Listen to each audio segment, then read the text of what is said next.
नमस्कार दोस्तों, फिर मैं आप लोग के समक्ष एक नया वीडियो लेकर आया हूँ। और जो आज का क्लास होगा ना, काफ़ी इम्पोर्टेंट होगा, काफ़ी महत्वपूर्ण होगा।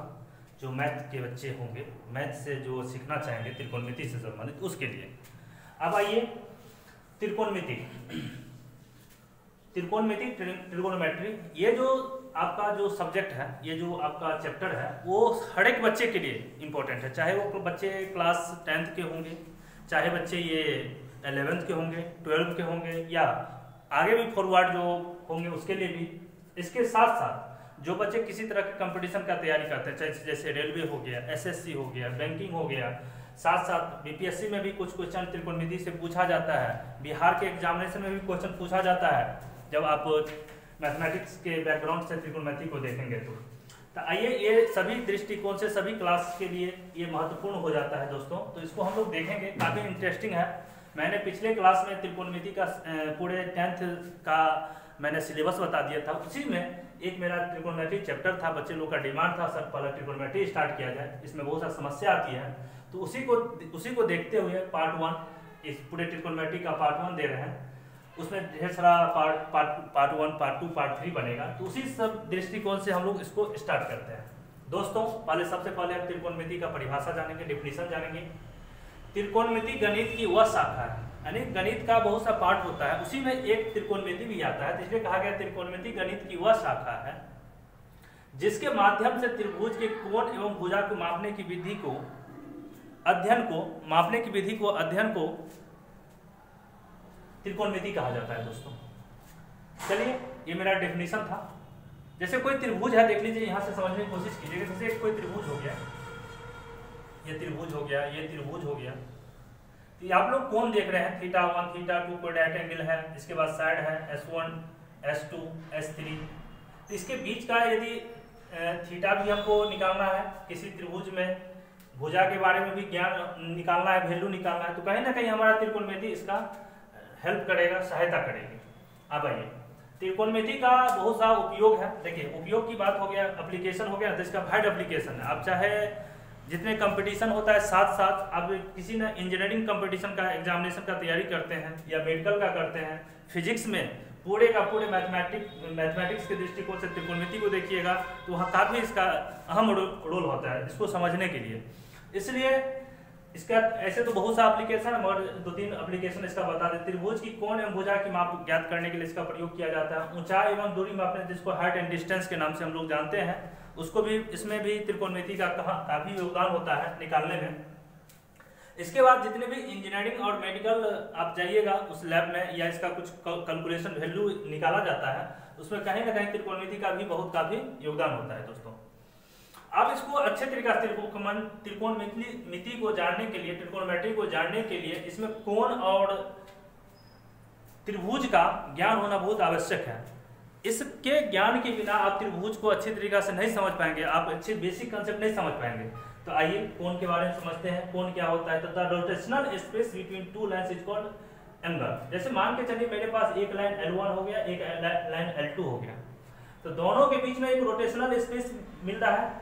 इस रोटेशनल स्पेस को ही कोण बोलते हैं। और कोण को हम लोग थीटा से, अल्फा से, बीटा से, गामा से, यानी जैसा लगे, A, B, C, ये मेरा कोण को दिखाने का तरीका है, कोण बोला जाता है। तो जब यहाँ पर हिंदी में देखेंगे तो जब दो रेखा के बीच घूर्णन स्थान को कोण कहते हैं। अब ये कोण की प्रकार की बात करेंगे दोस्तों, तो कोण तो बहुत होते हैं, मगर 2-3 इंपॉर्टेंट हो जाता है। एक कोण, न्यून कोण, जिसको एक्यूट एंगल कहते हैं, वह कोण जो 0 डिग्री से बड़ा हो और 90 डिग्री से छोटा हो। दैट मीन्स थीटा का मान 0 डिग्री से बड़ा हो और 90 डिग्री से छोटा हो। फिर से बता रहे हैं, वह कोण जो 0 डिग्री से बड़ा हो, वह कोण जो 0 डिग्री से बड़ा हो और 90 डिग्री से छोटा हो, उस कोण को हम लोग कहेंगे एक्यूट एंगल, न्यून कोण। जैसे as for example 1 degree, 2 degree, 20 degree, 10 degree, यानी 1 से लेकर 90 के बीच में जो भी होगा ना,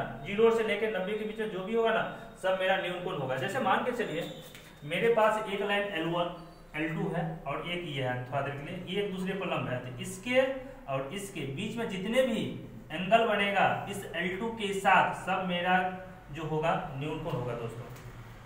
आइए हम लोग दूसरा टॉपिक पे चलते हैं, दूसरा कोण पे चलते हैं, समकोण। वह कोण जो 90 डिग्री हो समकोण कहलाता है। जैसे मान के चलिए एक लाइन L1 और दूसरा लाइन L2 एक दूसरे पर लंब है दोस्तों, एक दूसरे पर लंब है।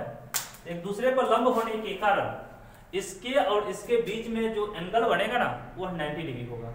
यहाँ लिखा हुआ L1 और L2 दोनों आपस में एक दूसरे, कहीं भी आप जब मैथमेटिक्स में देखिएगा ना, जब दो रेखाओं के बीच में 90 डिग्री का एंगल बन रहा है तो कहीं न कहीं ये दोनों लाइन आपस में एक दूसरे पर परपेंडिकुलर होगा, लंब होगा। ये बात को ख्याल रखेंगे, क्योंकि जब ट्रिग्नोमेट्री के प्रॉब्लम सॉल्विंग में आएंगे हम लोग दोस्तों, तो यहाँ इसका काफी सहायता होगा, काफी इसका इंपॉर्टेंस होगा, इसलिए यहाँ पर देखेंगे दोस्तों। अब आइए अधिक कोण। वह कोण जो 90 डिग्री से बड़ा हो, 180 डिग्री से छोटा हो, उसको अधिक कोण कहते हैं दोस्तों। जैसे मान के चलिए थीटा का मान 90 डिग्री से बड़ा और 180 डिग्री से छोटा, तो उस कोण को हम लोग अधिक कोण ऑब्ट्यूस एंगल कहते हैं। जैसे मान के चलिए थोड़ा देर के लिए एक L1 है और ये एक ये है L1 और इसको मान लेते हैं थोड़ा देर के लिए L3। तो इसके और इसके बीच में नहीं, इस 90 डिग्री यानी हमारा सेकंड क्वाड्रेंट की बात हो गया।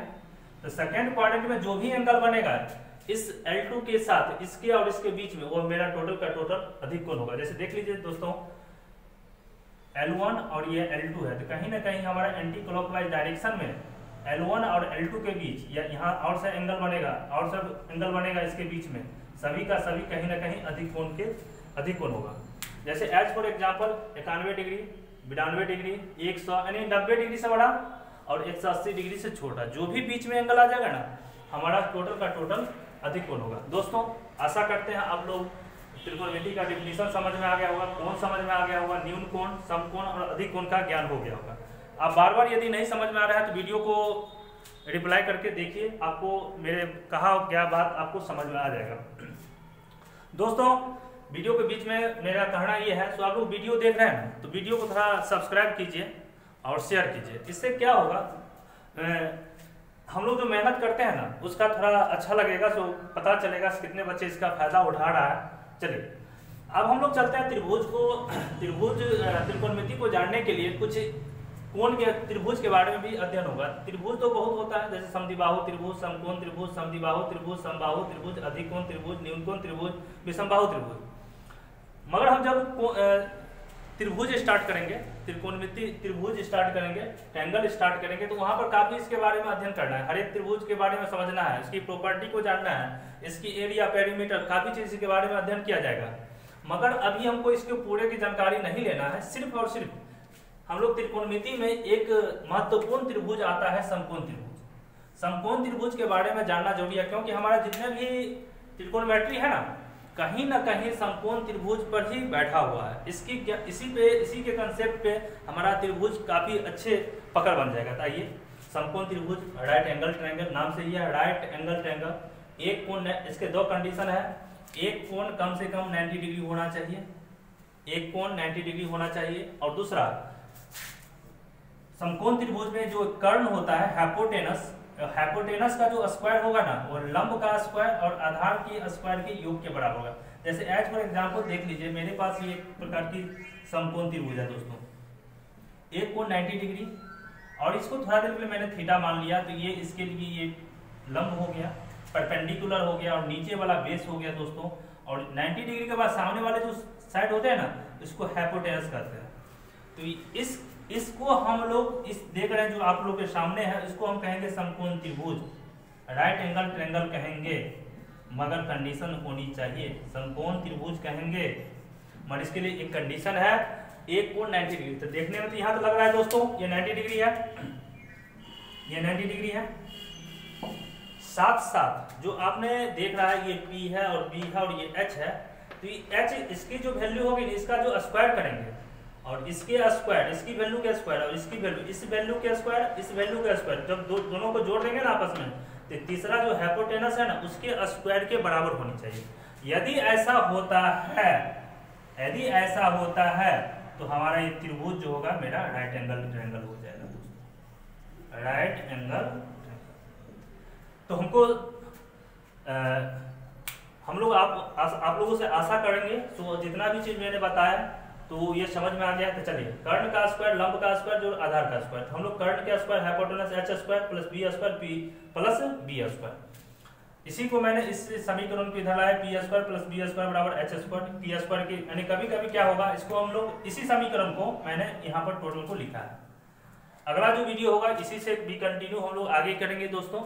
अभी हम लोग मात्र अभी हम समकोण त्रिभुज के बारे में कुछ समझे हैं। समकोण त्रिभुज में एक कोण 90 डिग्री होना चाहिए और एच स्क्वायर बराबर P square plus B square. ऐसा यदि कोई त्रिभुज सेटिस्फाइड करता है कोई नियम को, कोई भी त्रिभुज, तो हमारा ये समकोण त्रिभुज हो गया। अगला वीडियो में यहाँ से ही मैं स्टार्ट करूंगा और त्रिभुज का त्रिकोणमिति का जो पार्ट 2 बनेगा यहीं से शुरुआत होगी। काफी अहम होगा, ये बेसिक था।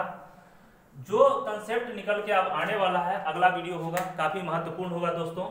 इस वीडियो को आपने अंत तक देखा, इसके लिए काफी धन्यवाद। फिर एक बार कह रहा हूँ, वीडियो को शेयर और सब्सक्राइब जरूर कीजिएगा। Thank you very much.